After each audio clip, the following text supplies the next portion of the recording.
ನಮಸ್ತೆ. ಚಿಂತಾಮಣಿ ನ್ಯೂಸ್ ಕನ್ನಡ ವೀಕ್ಷಕರಿಗೆ ಸ್ವಾಗತ. ಸತ್ಯವನ್ನೇ ಹೇಳುತ್ತೇವೆ, ಸತ್ಯದ ದಾರಿಯಲ್ಲೇ ನಡೆಯುತ್ತೇವೆ. ನಿಮ್ಮ ನೇತಾಜಿ ರಾಜ್ಪೂತ್.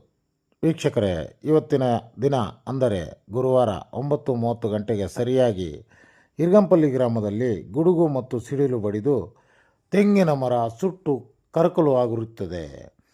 ಅದೃಷ್ಟವಶಾತ್ ಯಾವಾಗಲೂ ಆ ಮನೆಯವರು ತೆಂಗಿನ ಮರದ ಕೆಳಗಡೆ ಹಸುಗಳು ಮತ್ತು ಎತ್ತುಗಳು ಕಟ್ಟುತ್ತಿದ್ದರು. ಆದರೆ ಇವತ್ತಿನ ದಿನ ಮಳೆ ಬರುತ್ತದೆಂದು ಜಾನುವಾರುಗಳಿಗೆ ಮನೆ ಒಳಗಡೆ ಕಟ್ಟಿಕೊಂಡಿದ್ದು ಅಪಾಯದಿಂದ ಜಾನುವಾರುಗಳು ಪಾರಾಗಿವೆ. ಗ್ರಾಮದ ಮಂಜೂರವರಿಗೆ ಸೇರಿದ ಜಾನುವಾರುಗಳು ಆಗಿದ್ದು ಈ ದೃಶ್ಯವನ್ನು ನಮ್ಮ ವೀಕ್ಷಕರಿಗೆ ಪ್ರತ್ಯಕ್ಷವಾಗಿ ತೋರಿಸುತ್ತಿದ್ದೇವೆ. ಗ್ರಾಮದ ಜನರು ಭಯಭೀತರಾಗಿದ್ದಾರೆ. ವರದಿ ಎನ್ ಕೃಷ್ಣಮೂರ್ತಿ. ನಮಸ್ತೆ. ಚಿಂತಾಮಣಿ ನ್ಯೂಸ್, ಚಿಂತಾಮಣಿ ಘಟಕ.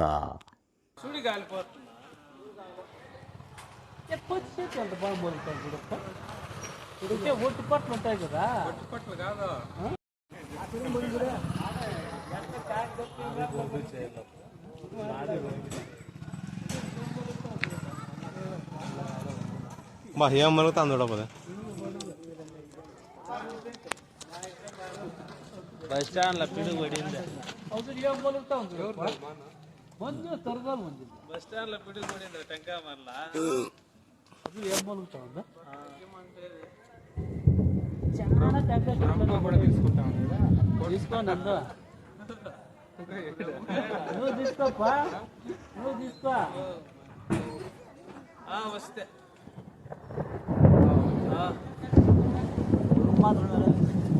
కాలేవరకు వస్తేనా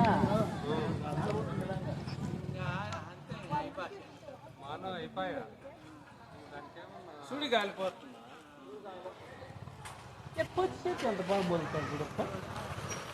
ఒట్టి పట్లు ఉంటాయి కదా. ఒట్టి పట్లు కాదు.